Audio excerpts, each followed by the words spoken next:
Good day and welcome back to another DBZ Dokkan Battle video. In this video we're going to be taking a look at Power in a Pinch Gohan Kid after his recent Extreme Z Awakening. So, fantastic. Obviously, Prime Battle a lot. You should be able to go and farm him, get him to 100%, and let's see just how good he is basically when he is at his peak. He is an Exploding Rage lead of 150%. He causes colossal damage on his 12 key, greatly lowers attack of the opposition, and then he raises attacking defense for 1 turn on his 18 key, whilst also massively lowering defense. He has key plus 4, attacking defense of 59% when there's an ally whose name includes Goku in the team, an additional 59% when there's an ally whose name includes Goku in the turn, and an additional 58% when performing a super attack. He also gets an additional 58% and a high chance of performing a crit when performing an ultra super attack.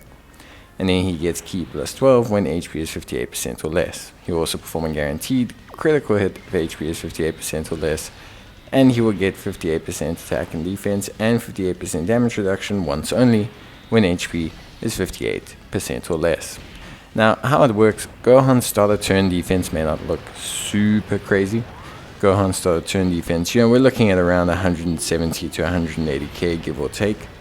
But how it works with Gohan is he gets that multiple 58% raises. So attacking defense of 58% when performing a super, and then another attacking defense of 58% when he is performing an ultra super.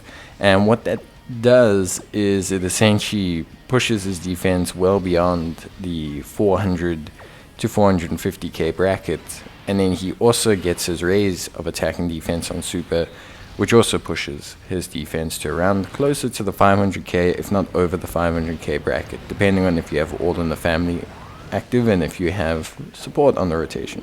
Gohan's starter turn defense can get to like 210,000 if you have a lot of support on the rotation and All in the Family active, but Gohan is a good unit. He's not the kind of unit that's going to survive AoEs or be specifically good in certain events. But he's going to be good in any event when you're not taking damage before he supers.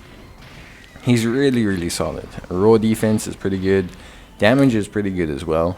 I mean, we're seeing 8 million, 9 million, a 12 million attack stat. And yeah, obviously we are catering to him. I mean, yeah, we've got probably his best linking partner who's also giving him 30% support. But it's still a pretty good performance from him.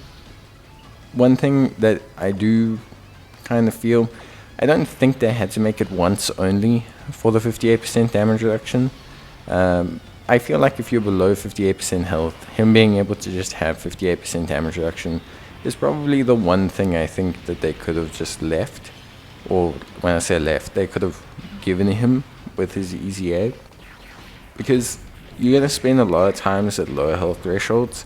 And if Gohan's got 58% damage reduction, that gives you an option to consider putting him in certain scenarios where he might take damage as an actual tank.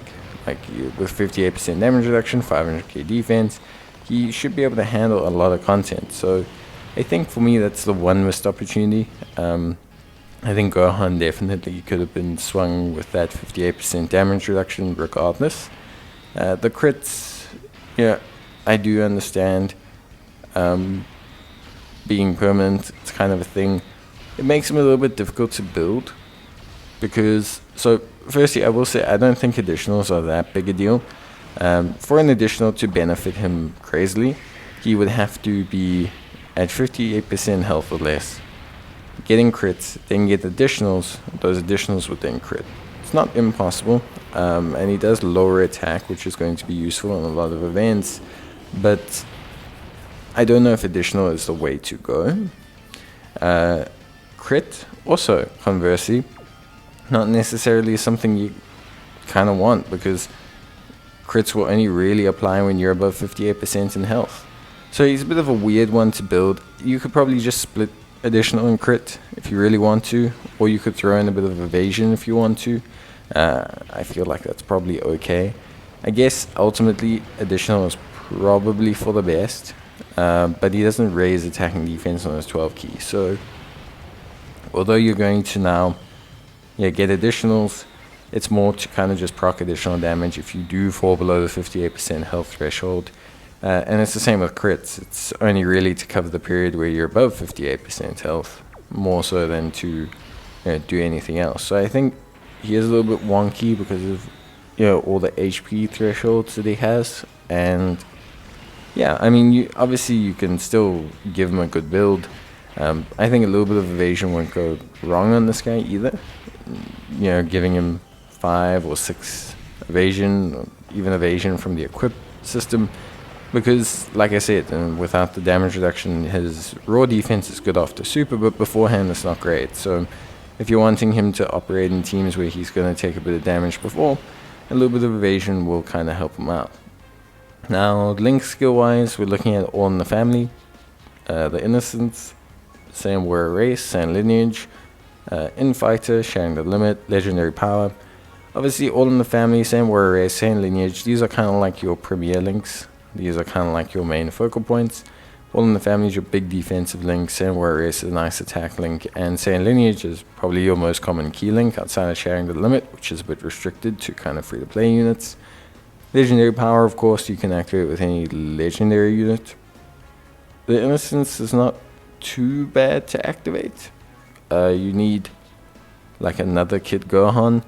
Like Kid Gohan Piccolo could work. You could also just use a Kid Goku, but that's not going to trigger your full passive. So, like you will see in the situations where I use Kid Goku, I made sure I had another Goku in the rotation to trigger the full passive. But it is possible. Infighter is pretty solid as well, but a little bit more finicky to kind of get control of. In terms of link leveling, he does gain a fair chunk from link leveling. Sand Lineage becomes a 2-key link, which is quite crucial. Sharing the Limit, becomes also a 5% attack and defense link. All in the Family, a bit more defense. Sand Lineage, a bit more defense. So yeah, you could definitely push both his offense and his defense a little bit, but Key actually gains a little bit of a boost. And Ultra Super Attack is important for this guy. So yeah. But that's it from me. Bye.